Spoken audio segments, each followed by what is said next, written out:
Today is September 4, 2014, and I'm at the Grand Rapids Home for Veterans.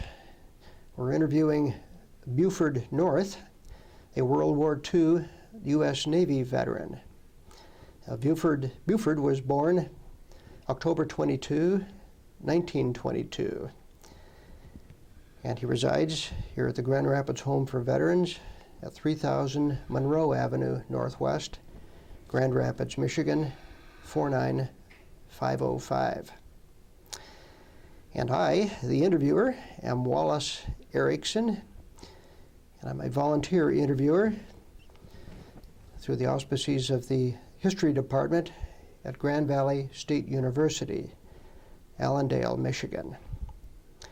This interview is also being done as part of the Veterans History Project at the Library of Congress, the American Folklife Center, Washington, D.C.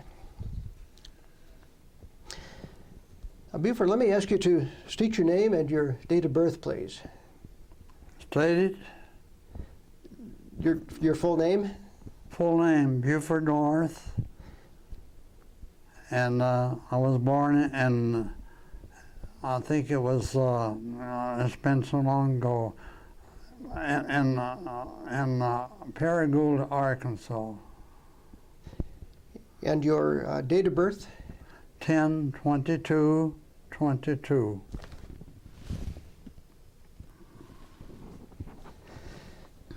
Buford, how many siblings or brothers and sisters did you have in your family? There was 12, all told. And there's two, well, there was 12, there was 8 boys and 4 girls. And how many of them are still living now? Well, there's one besides myself and a sister. There's 3 of us left. I see. And my mother and father have long deceased. What was your father's name? John. John North. And your mother's name? Myrtle, M. Myrtle. And Buford, where did you go to elementary school? pardon? Where did you go to elementary school? Elementary, well, that was Grade school. near where I was born. In Beech Grove, Arkansas? Yeah. When did you move from Beech Grove? Oh, don't ask me. It's been so long ago. I understand. So long ago. Yeah. How many students did you have in your school? Students? Roughly. I mean, just a handful or a large group? It wasn't a large group, maybe 20, 25, thereabout. I see. I'm just thinking back and taking a picture in my mind about the size. Yeah. Where did you go to high school? I went to in Flint, Michigan. Flint, Michigan. Flint is where you attended. And did you graduate from high school there in Flint? Well, not exactly. I went into the service. I see. But I went back and had what they call a general education diploma. GED, yes. What did your father do when you were young? What sort of occupation did your father have? My father was a farmer. I see. Did he come to Michigan to farm also? No. He worked in the factory some at Flint, Michigan, but General Motors, but that was all. So he worked also at General Motors in Flint when you were young then? I see. Did your mother have a job outside the home? No, she, with 12 kids, how could she? She didn't have time, did she? Okay. Of course, we were all at home at the same time because I'm a great uncle to some of my children. I see. No. And that's been a long, long time ago. So you were in high school when World War II broke out, is that right? Yes.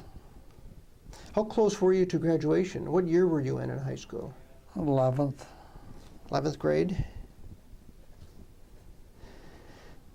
And what do you remember about Well, the breakout of the war? When I came back out, I went to General Motors Institute. But at Pearl Harbor, though, Buford, After Pearl Harbor, well, you mean you want me to trace from Pearl Harbor on through? I was just going to ask you, what do you remember about the news about Pearl Harbor that Sunday morning? Well, I was still in high school at the time. I remember that well. December the 7th. And the next day, Congress declared war. Yeah. How Yes. soon thereafter before you went to the Navy recruiting office? Oh, I went, let's see. I had training outside of, before I went to General Motors Institute, and then I went to, and I had some electrical experience or teaching, and then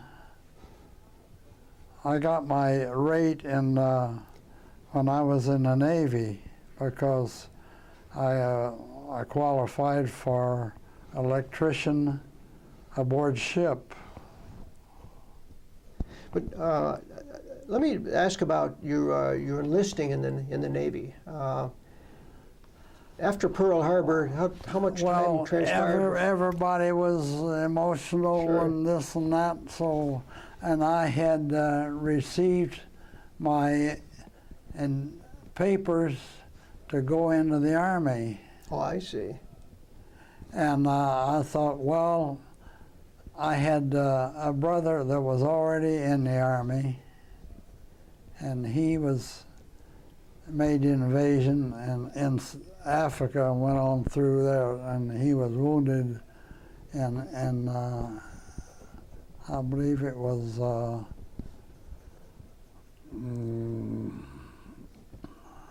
anyway, he was in the hospital for a while, Mm-hmm. but he was discharged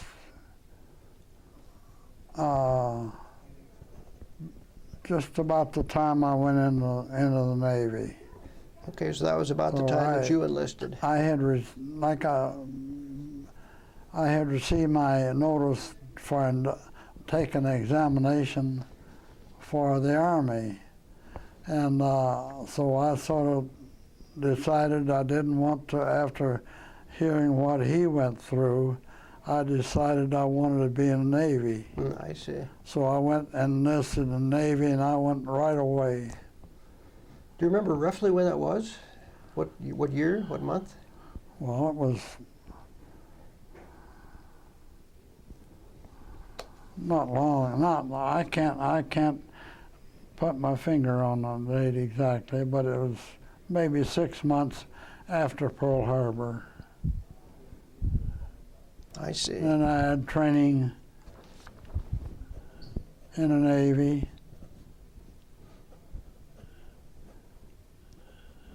Where did you go to basic training then? In the Great Lakes, Great Lakes, Illinois? Illinois. And how long were you there? Oh, let's see.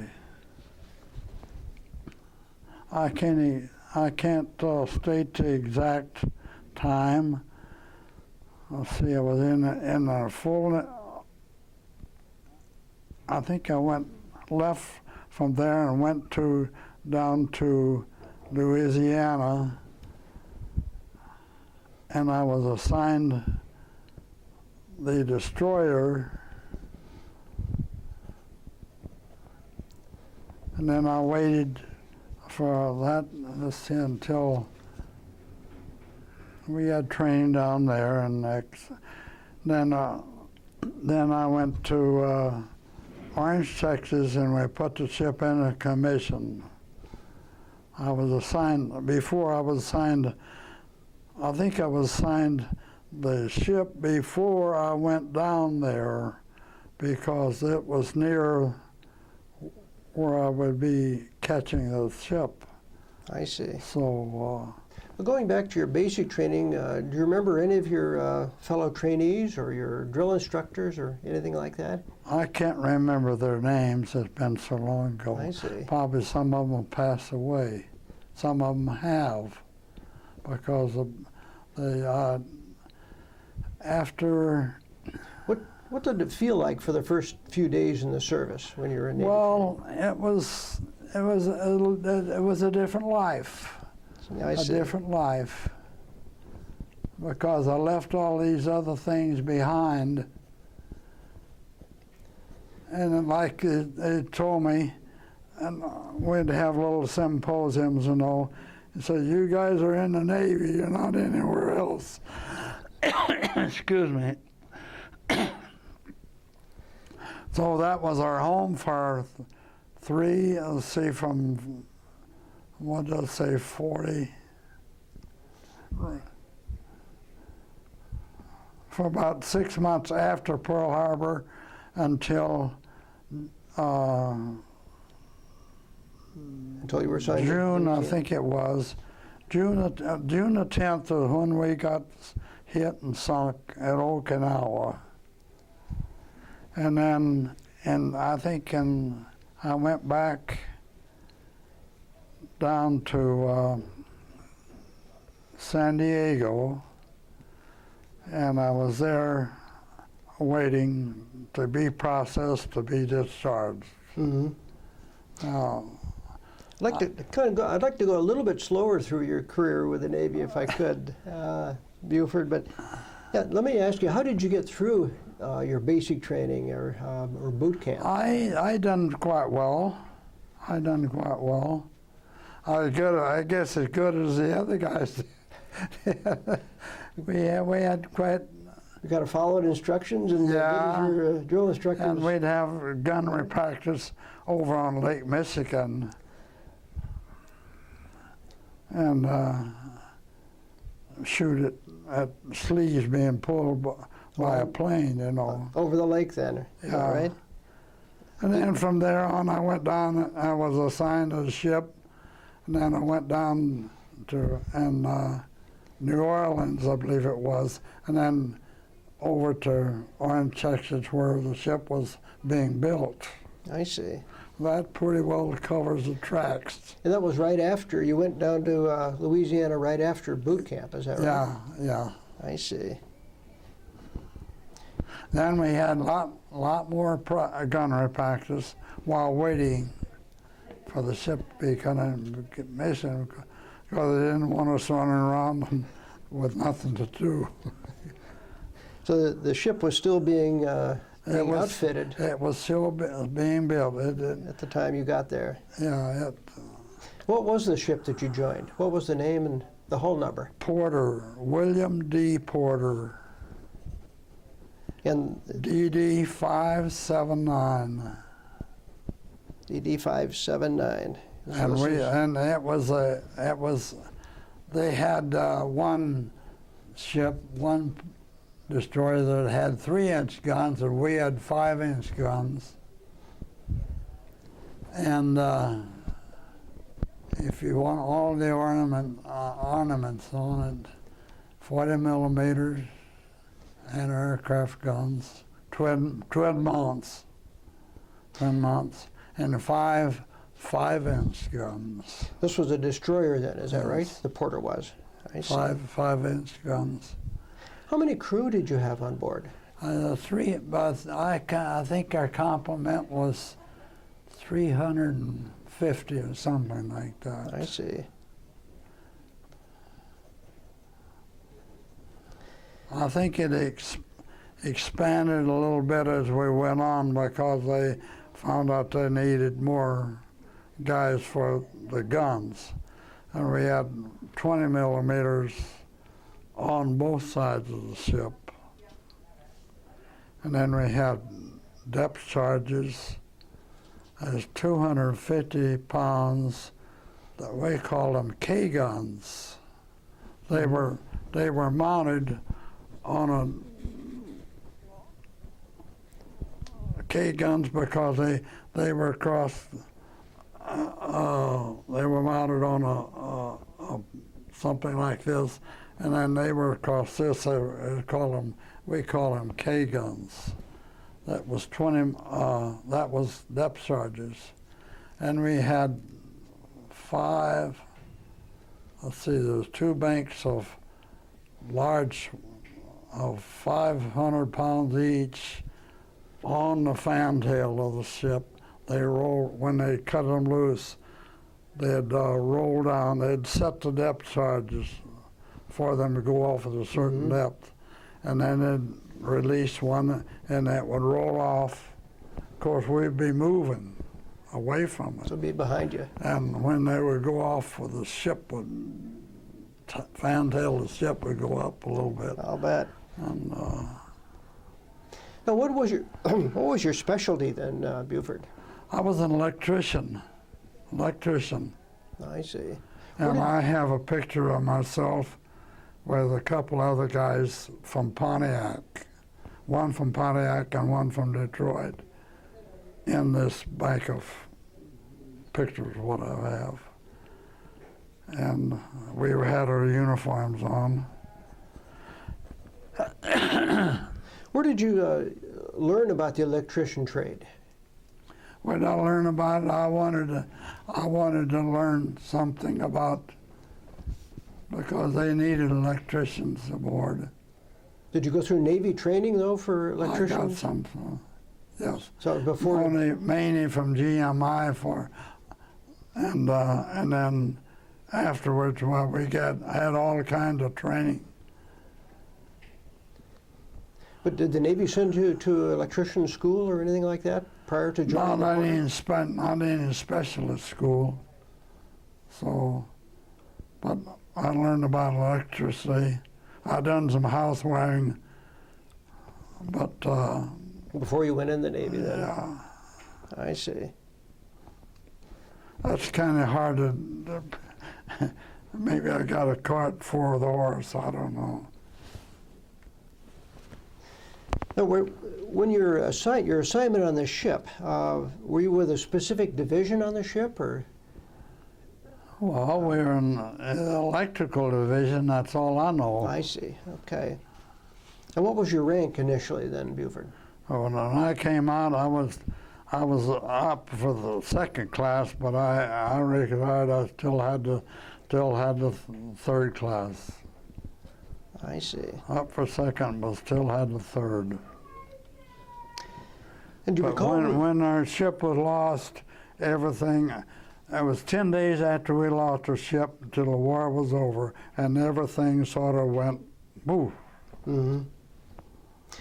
So I lost the chance for to get the second rating. Second class, right? That's kind of difficult to put down, but. Well, let me go back and ask you about when you joined the Porter. That was at Orange, Texas, is that right? Orange, Texas. I see, and the whole crew joined at the same time? We all joined at the same time. Do you remember when that was? Remember the date, or how close can you get? About the middle of 42, I think it was. Mid-1942? Yeah. I see.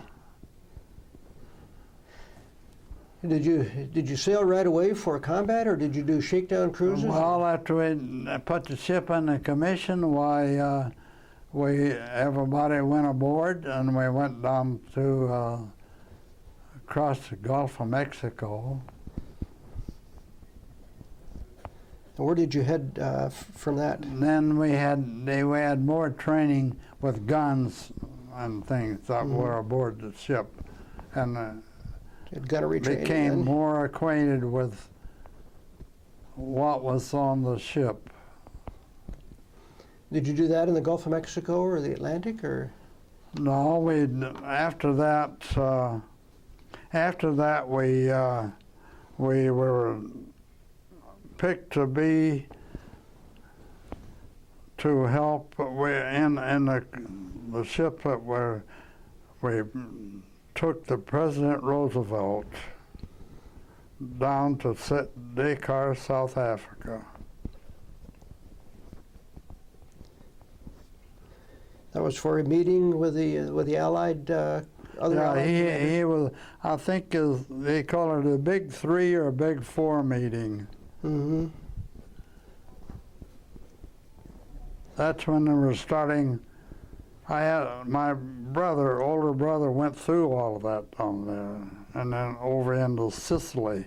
That's where he got wounded. Was Sicily then? Italy? Sicily, yes. I see. Now we're progressing along here. Was the Porter an escort vessel then? It was one of the escort vessels. What? Do you remember the ship that you were escorting? Where? Battleship was the battleship. Wait a minute. Iowa. Battleship Iowa. Battleships were named after states. Right. And that was a ship that President Roosevelt was on. Okay. Of course, we put on a few little things for him to see on the trip. Mm-hmm. And then we came back, and then we had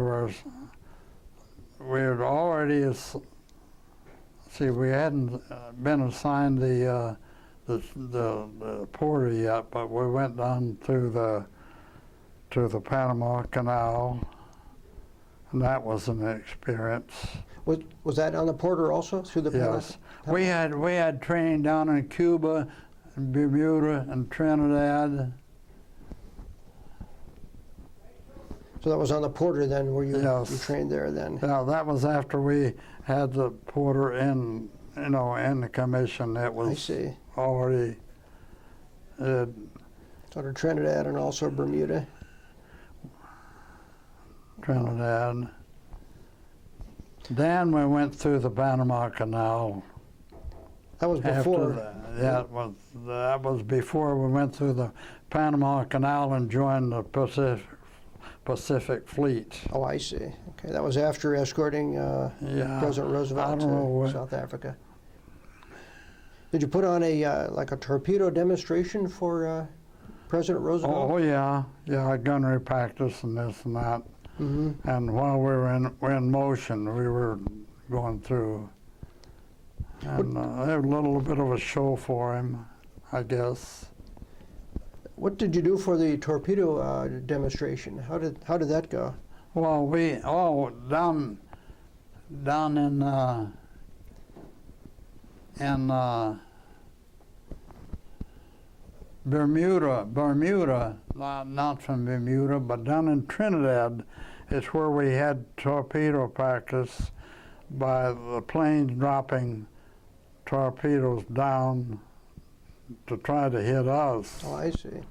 And then after that, of course, we had gunnery practice, sleeve being pulled. And then we went through the Panama Canal. That's when you joined the Pacific Fleet, yes. Right? Okay. What was there a fleet number for the Fleet 58. Fleet 58. That was in the Pacific, is that right? Yes, Pacific. Okay. Now, where did you sail? I could almost tell you the number of ships we had. We had 7 battleships.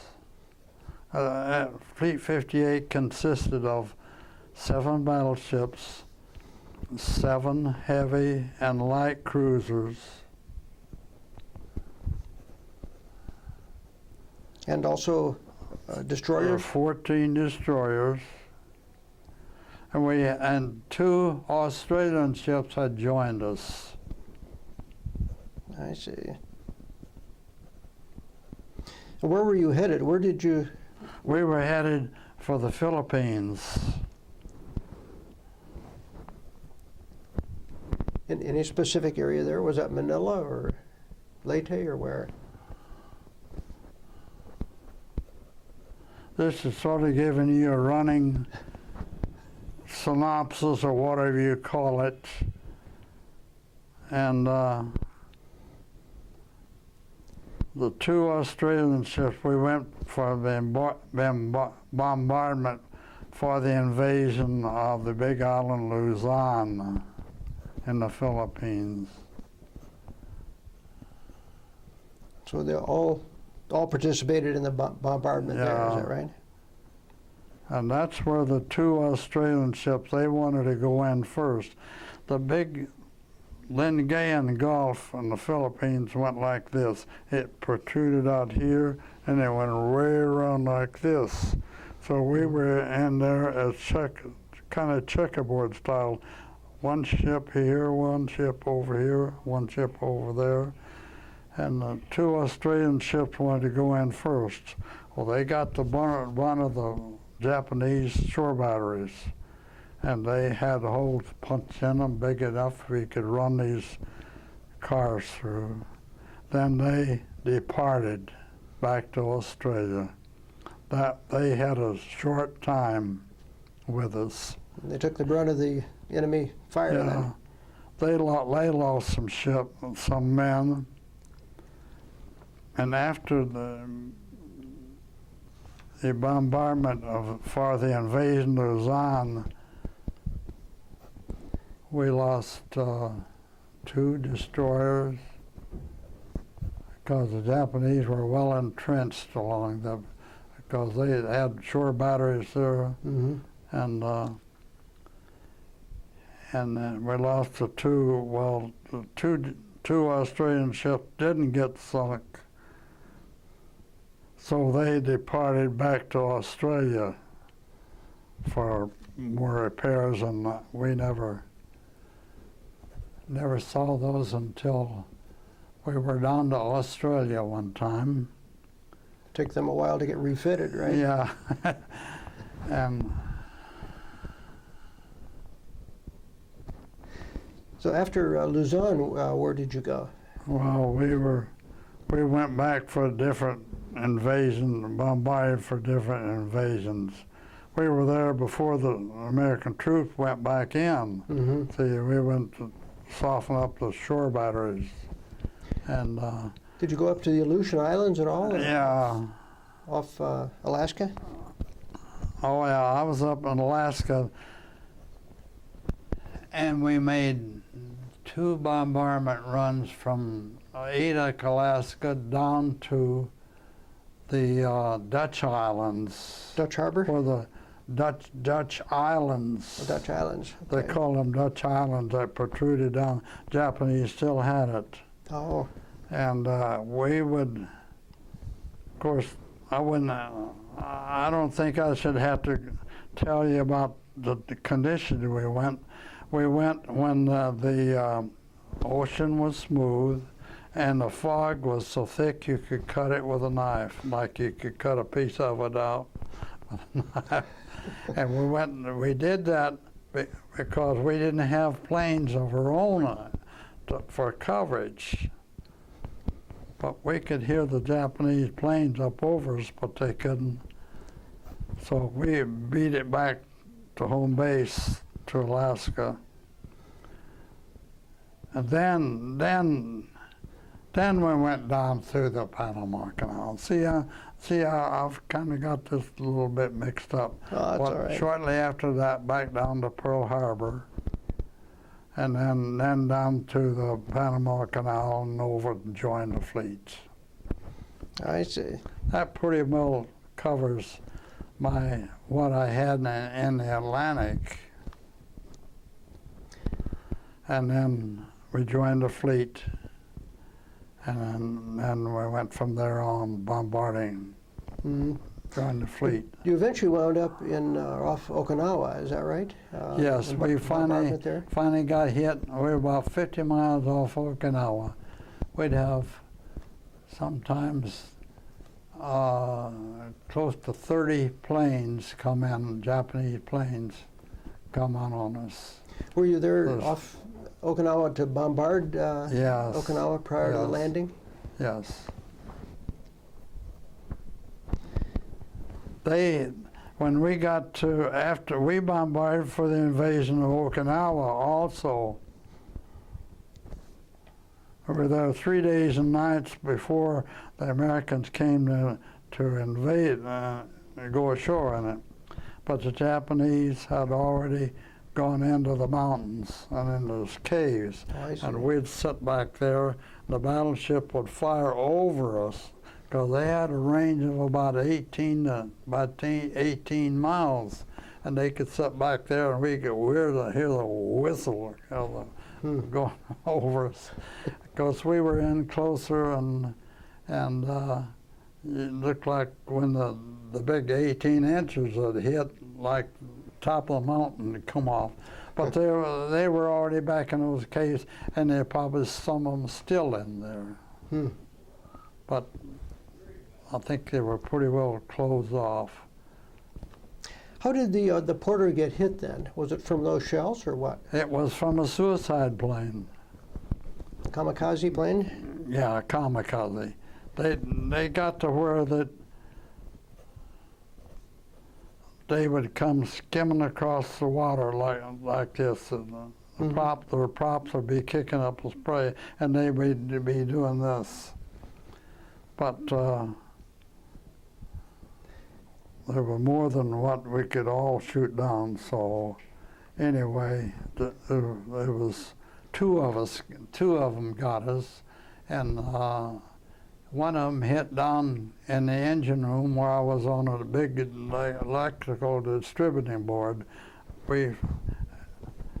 Everything went from there to the forward engine room, the after engine room, and the after engine room, after fire room, and then we had 2 fire rooms and 2 engines aboard that ship. So the ones that we got hit back close to where I was standing, and I was standing in the water up to my knees. But I was taught always, if we did get hit, to transfer the power from, and we're between the big distributing board and where I stood.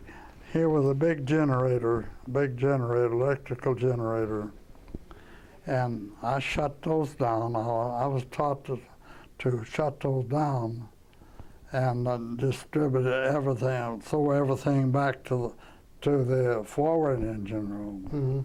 Because we had little dials that we would synchronize both of them and put everything back forward. So, and then the guys, the 2 engineers on the opposite side, I hadn't any more than got that done, got my part done, until they came over and we had a ladder about from here to the base paper basket, I guess, something like that. It went straight out on the main deck. And they rode me right out on their shoulders.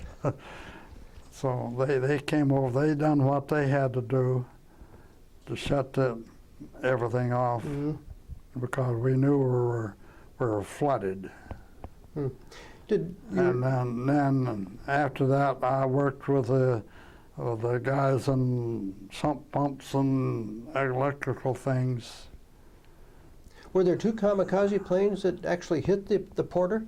I didn't see it. I didn't see it because they were, like I say, they were skimming right along top of the water. They had learned first that they were diving in the invasion that was on, where they tried coming down the stacks. They come down way up and then dive bomb down, and that's how we lost those ships, except the 2 Australian ships. But they got hit by the gunnery practice from the shore. Shore gunnery, right? Because they were hit along the side, right about the water line. That's how they got put out of commission. I'm pretty well filling. I have a pretty good memory of all of these things. You sure do. And So you manned the pumps then to the bilge pumps in to try to get the water out of the Yeah. ship after you shut the generator down. How long were after you were hit? How long before they took the crew off? Well, they were 61 casualties, and they got those off. Now I have a picture of me disembarking them from the ship down onto a small craft. Mm-hmm. They had small craft, and they were faster and everything. Mm-hmm.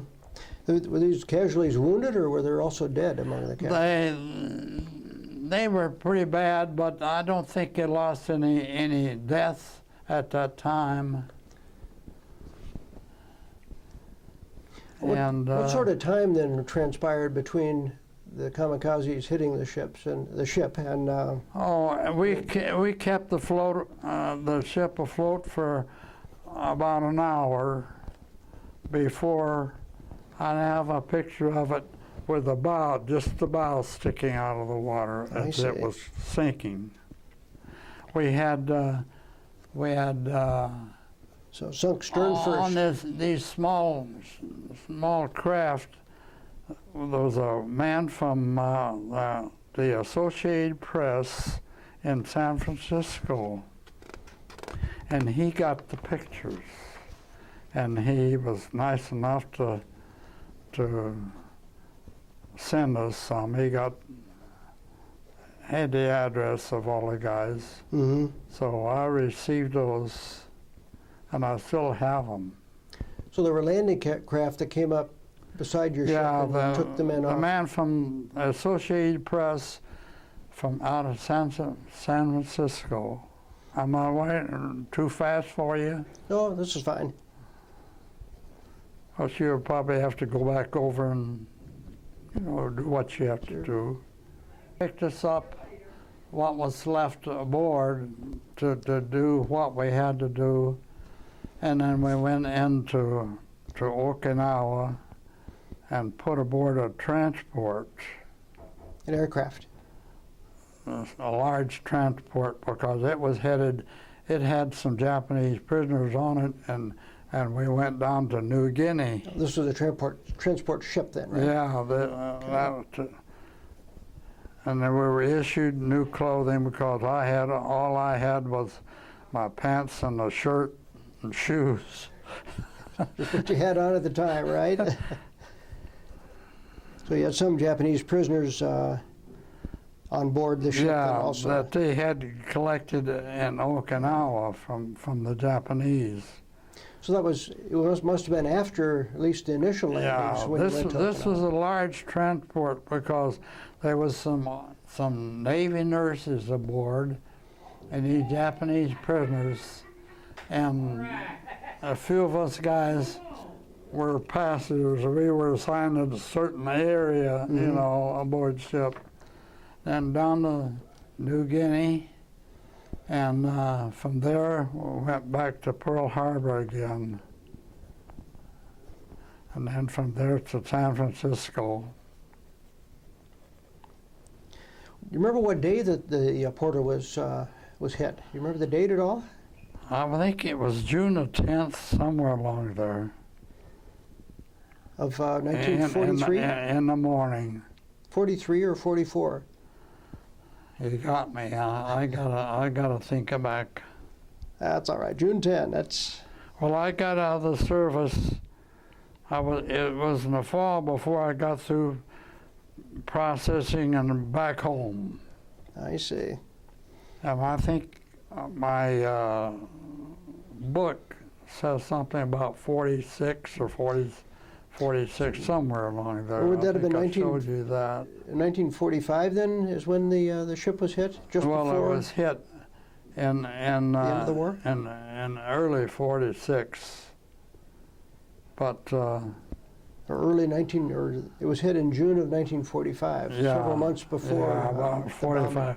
This is a sort of a round figure, I can't remember all the dates, all of them, but I know when we got hit and sunk. So returned to the U.S. anyway at San Francisco. Then. Yeah. Was that where you were actually discharged, was San Francisco? I was discharged from Mare Island, which is off. We went under the Golden Gate Bridge, I remember, and over to Mare Island, and then that's where we had the final papers. I see. What were your feelings when you came under the Golden Gate? Pardon? What were your feelings as you came back to the United States under the It was Golden so Gate? far up in the air you could hardly see it with a little bit of fog here. But that was the only time I'd ever under the Golden Gate Bridge. I see. Let me ask you, Buford, were you ever a prisoner of war? No. Okay. No. And were you wounded actually in combat? Well, I had, when the ship was hit, we stood on these, from the bilges on up for the,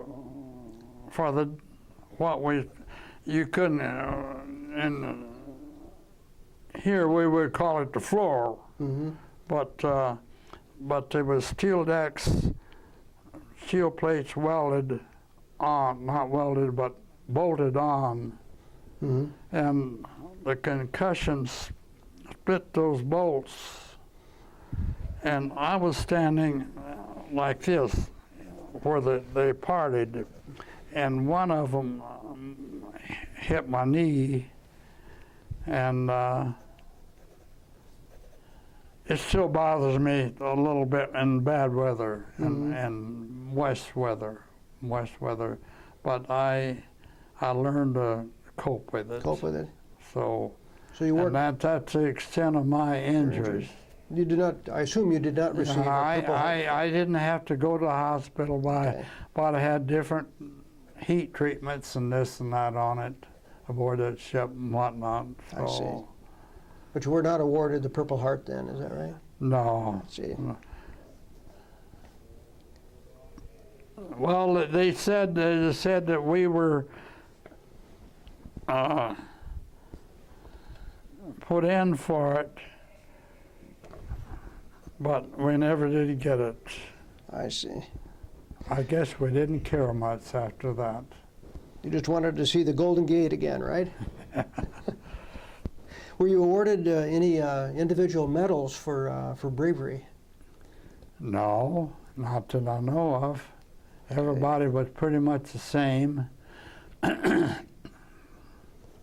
see. And I had, after it was hit, why, I had the job of hooking up. We had an emergency generator, diesel generator, up forward close to the bow of the ship, and we hooked on different sump pumps, electrical sump pumps, and run cords back to where we were trying to keep the water down, but it was to no avail.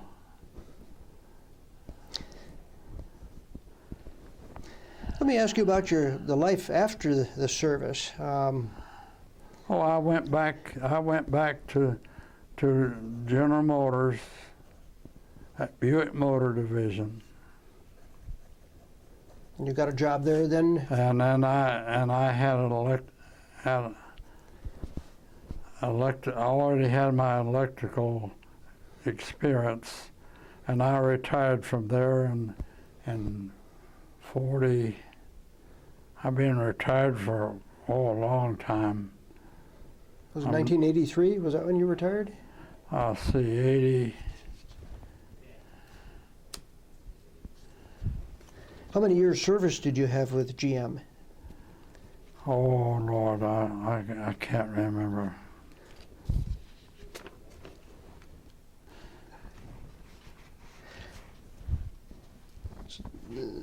I see here on your photo album, Buford, that you were at Buick Motor Division from 1947 to 1983. Yeah, I guess what it was. And were you an electrician throughout that time then with Buick? Yes. What did you do after retirement then? You mentioned something about golf. That's what I played a lot of. I sort of decided that I wanted to see a little bit of the world, so we had conventions after we got out of the service, after everybody was out. We had one in New York City and one in Orlando, Florida. These are Navy conventions for reunions the for the crew that was left. Some of them have passed away. Crew reunions then, right? New York City and Orlando, Florida. And after that, why, I kept in contact with some of the guys that were close to me and near me in Michigan. Let me go back a little bit, Buford, back to your time in the service. How did you stay in touch with your family back here in the United States? How did we stay in? Well, letters and this and that, and of course we had the telephone. We called telephone. Could you use the shipboard telephone occasionally? Not all we had aboard ship was for communications inside the ship was sound powered. They were powered by a little horseshoe magnet, shaped just like a horseshoe, and they were enough to go in a little earphone. We had over and on each ear, and that was enough for us to communicate between engine room and fire room and this and that. That's how we kept contact. Yeah. But of course, aboard ship they had big and up in the communication room they had big radios where they could keep in contact anywhere in the world almost. When you were at sea, though, could you use a telephone, though, to call home back to the United States? No, we couldn't do that. No, it was all writing. Yeah. So mainly your means of communication and what about letters? Communication between the time I would send a letter to home and by the time they could get it over and flown over and back, why, it would be maybe a couple months. Oh, my. So we went in constant or direct contact, like today, the guys can call from almost anywhere. Sure. The communication times have really changed since then. Yeah. What was the food like then aboard ship? We ate pretty good. We ate pretty good. We would take and up in Alaska, they had fishing boats. We could see them at night, and they catch these big tunas, and they'd take 2 men to carry one of them aboard, and then, of course they had provisions where they could keep them, and then we would pull up beside them and take on supplies and would take these tunas and then put them down in our. We had storage rooms down. We had. Where you could ice them down. I'll tell you now. The ship they considered it like a city. We had communications, and we filtered our own ocean water. Had filter systems, and drank our own water. And we had these Frigidaire coolers stationed from here to there in different rooms, different parts of the ship. I see. And so I heard about all of this before I went to join the Navy, and I thought, by golly, if if a ship is with me and I'm with it, everything is open and okay, and if it wasn't. And you didn't have to dig any foxholes either, right? Did you have plenty of supplies and material? We had quite storage supplies, and we'd take the big tuners, and down in Australia we'd take on frozen beef and things like that, because they had it all cut up, and sometimes we could, when we had the big ovens and everything aboard ship. Everything like I say, we call it was like a city. Everything was there, and if it wasn't, you didn't need it, right? we didn't need it. And we take on supplies down in Australia, and that would last us till we get back to somewhere else. Yeah. And of course, the beef was always prepared and not prepared, but sliced. They'd have slices, and one piece you get would be across the grain, and next to them would be with the grain. So we had to take what we got. Sure. But they had those slices in big storage boxes, and of course we could carry them aboard and down, put them in the elevator down to the...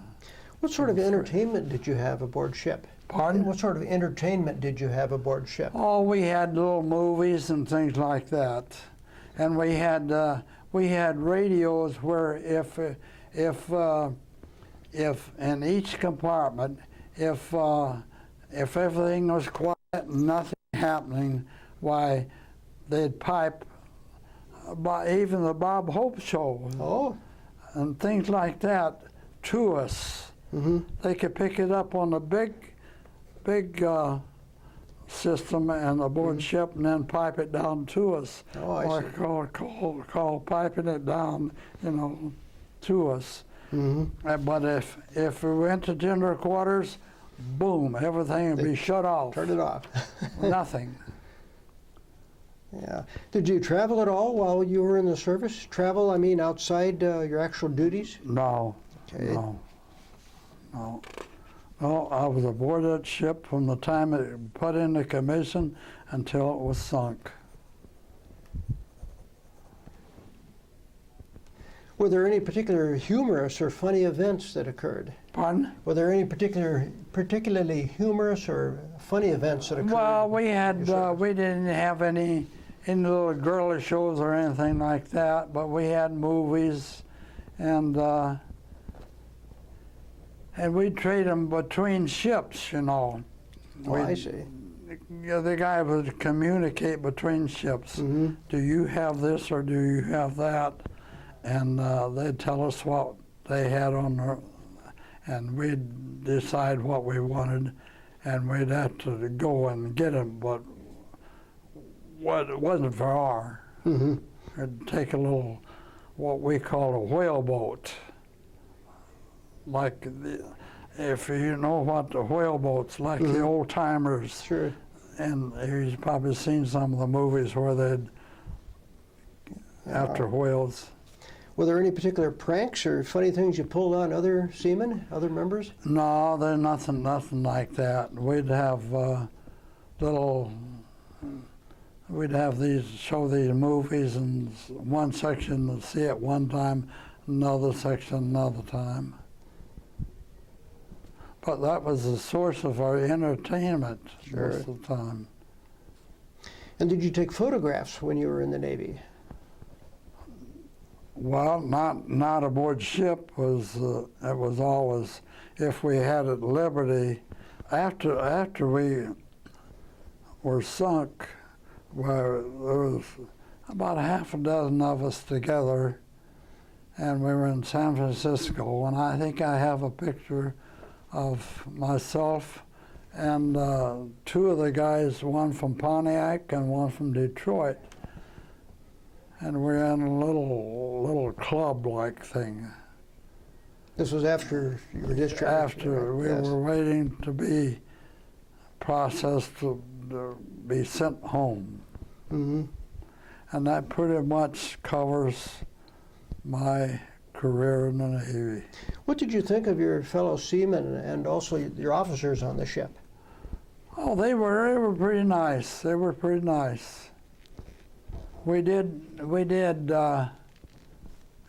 get a new commander after we went out into the Pacific, because I don't know. Just a change of command. The new one we had more experience or something. So you know the way it goes, just like in these factories now, and they take the guys that have the most experience in this and that. So. Sure. Well, after the service, Buford, did you go back to school at all? I went to junior college, and like I say, I went back to GMI for a while, and further my training. So I wasn't any dummy when I got out. I see. And you made some lasting friendships with those that were on the ship with you. Yeah. There for a while, I knew the names of almost all the guys. We'd get mail delivered us, not wherever they could catch us. Sure.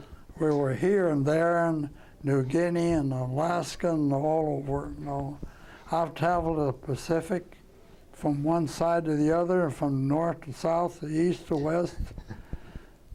And you had just 2 reunions then of shipmates? I told the guys, I says, I traveled at least 200,000 miles on the ocean. 200,000 miles, that's quite a few. Yeah, and from Australia, we would have, we run into these schools of flying fish, and they would be up and down, and they had little wings on them that went out like this. And sometimes we'd go on a zigzag course just to stay away from any possible submarines that were still out there. And they couldn't get a fix on us that way, you know. And but these little flying fish, they were mostly in the South Pacific, but there'd be hundreds of them, and they'd come up out of the water and they'd go for a ways, and sometimes we'd run into them, and sometimes they'd land on the ship and we'd just kick them off the side. Did you join any veterans organizations after the war? Pardon? Did you join any veterans organizations after? Oh yeah, I was in with the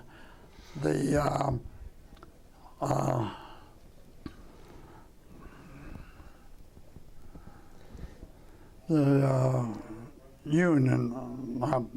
Wait a minute. Got up to where I was vice commander. In the American Legion? Yes, in the American Legion. And we had all kinds of little marches and ships on trips and things like that. And that was but then I had to move away closer back to where I was working. This was in my part-time, you know, mostly in the evening, and we'd have marches and things in the American Legion. Where was that, in Flint? That was in Grand Blanc, Michigan. Was there a post number or for that American Legion? 413. 413. 413, I see. I don't know if it still exists or not. I mean, but for a couple, 3 years after I got out of there and I moved closer to the Buick after I'd terminated my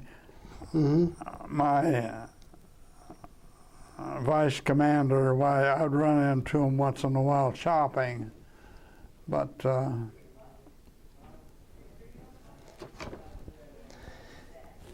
well, Buford, let me ask you, how did your experiences in the service affect your life?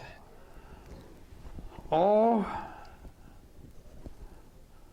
I don't know, I got to where I could talk a lot of the, and I still use some of the terms we used aboard the ship, but that's all. I don't, and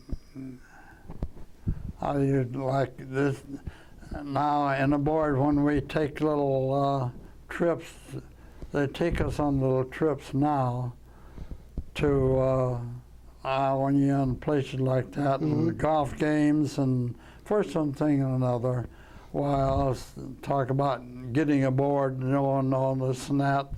So some of those terms stuck right with me. So you use Navy terms still to this day? Yeah, Navy terms. And I never hear any of these guys in where we're at right now. I never hear many of those guys say anything about where they were at, what they had done, or anything in the Army. And the others just don't talk about it, is that right? yeah, they do. I don't know if they talk about it or not. Some of them, we're losing the guys from World War II quite rapidly. This is the end of tape.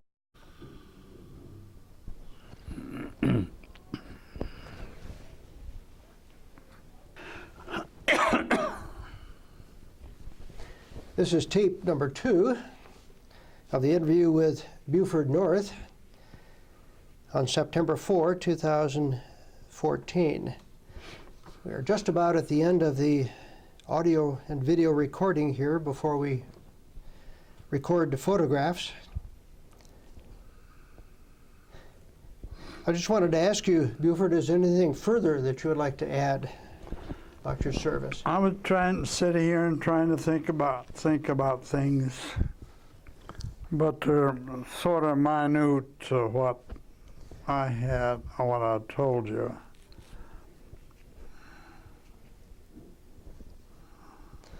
I told you about when I was off duty, I'd get out and aboard somewhere, unless we ran into a storm. Sometimes we'd run in a little rainstorm, and for about 1 minute we'd be in it, and next minute the sun would be shining.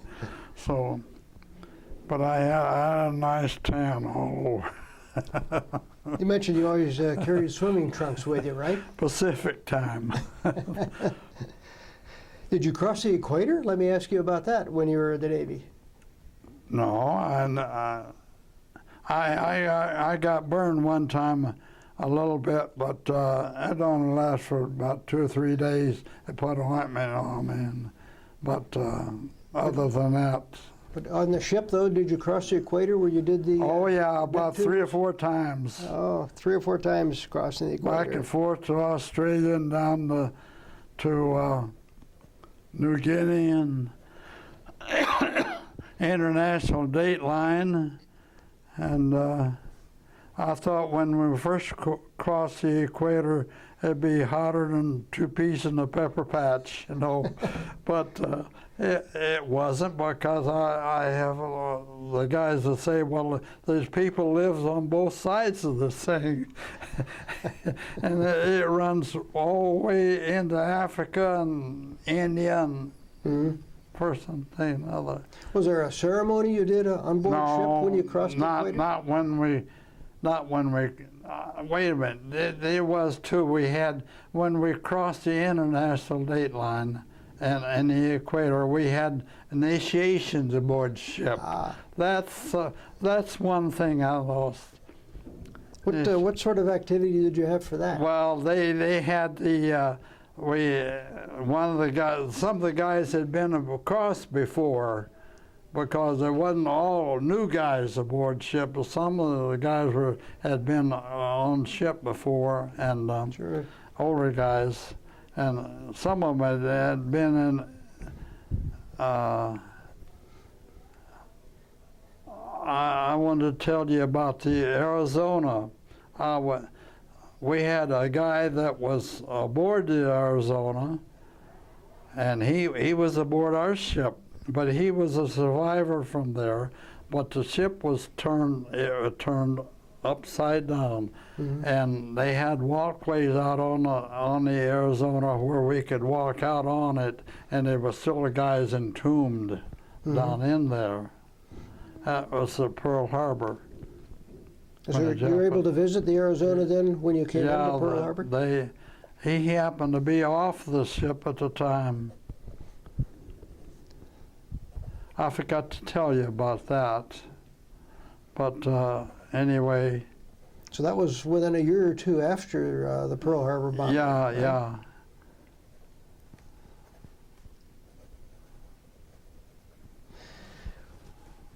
Well, very good, Buford. I just wanted to, I want to thank you, of course, for participating in the... Well, I was glad to. I think I got all the highlights. I Good. forgot about that part right there. You Well, can insert that anywhere you want to. I'm glad you thought of You'll that. probably rewrite and whatnot. You No, know. that's fine if it goes in wherever it comes, whenever it comes to your memory. But I want to, again, thank you for participating in the Veterans History Project. When I was aboard ship, was from whatever the date was till I got out and got home. I was not at home at that time. I didn't get that far. I didn't get that far. I see.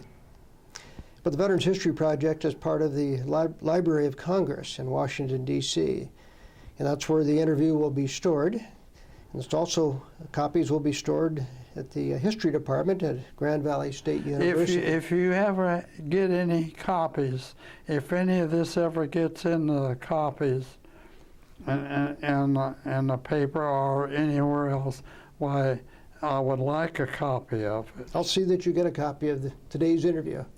I certainly will. I have a lot of grandchildren. I only had one daughter, but she has kids of her own, children of her own, and they have children of their own. So this has been several years and years. And well, again, I appreciate your participation in the Veterans History Project. well, I was glad to be able to do it. We'll do some Some of the viewing of the guys are in wheelchairs here, and they're bent over and all this and that. And I guess I'm one of the lucky guys. You're a lucky one, that's for sure. I'm lucky. Thank you, Buford. Of course, I was a lot younger then than I am now. These are photographs. My 92nd birthday's coming up in 22nd of next month, Yes. October. Well, these photographs are part of Buford North's collection.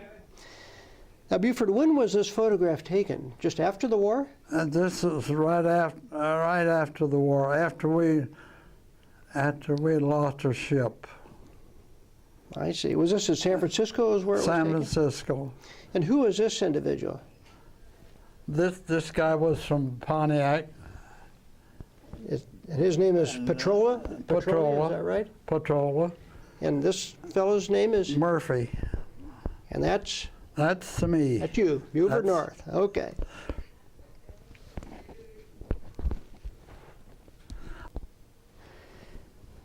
Now this photograph, Buford, this is the porter here, is that right? On the right? Let me, can I get up and turn around here? Everything is upside down to me. Now this photograph, Buford, this was taken by Associated Press, is that right? Yes, it was. From Here's- San Francisco. Here's the porter here. And was this a ship that was taking you off? Or taking the crewmen off? The big ship is one that has, it's at an angle. I see. And the smaller ship was, Are these the gun mounts up front? yes. Okay. And this is another photograph from the Associated Press. And this is the porter heeling to the Yes, side on the right? you can see the mast up here, the big radar and everything I that see. turned around. And this is a ship relieving, taking wounded Navy men off? Picked us up, some of us. Okay. The guys that were wounded had already been taken off when they got Oh, I see. And this is the destroyer Porter just before it went under, right? That's over here on the right? That's just before it went out of sight. I see. And you mentioned there's the sonar system you can see too? Right down under there. I see. This again is a photograph taken by the Associated Press, is that right? She wanted to go see Gone with the Wind movie, so we went to that. There's a photograph of your wife, Georgia, on the left, is that right? Yeah. Buford, and you're on the right. Yeah, that's the two of us. And you were married 42 years. 42 years. Your wife died about 2 years ago, you mentioned. Yeah. And you have so many grandchildren that we can't. Oh, I had to stop and think how many grandchildren. I can't count them on all my fingers. Well, this is the end of the recording then of Yes. Buford North's photographs. Here's one last photograph of Buford North. And this was the honor flight to Washington, D.C. Yes. What did you see there then? Pardon? What did you see in Washington? Oh, we saw, they have different pictures of it. But this was to the World War II memorial Yeah. that was recently established And in they Washington. have different pictures of changing the guard and all these things. I see. Here's a photograph of Buford North at the World War II memorial in Washington, D.C.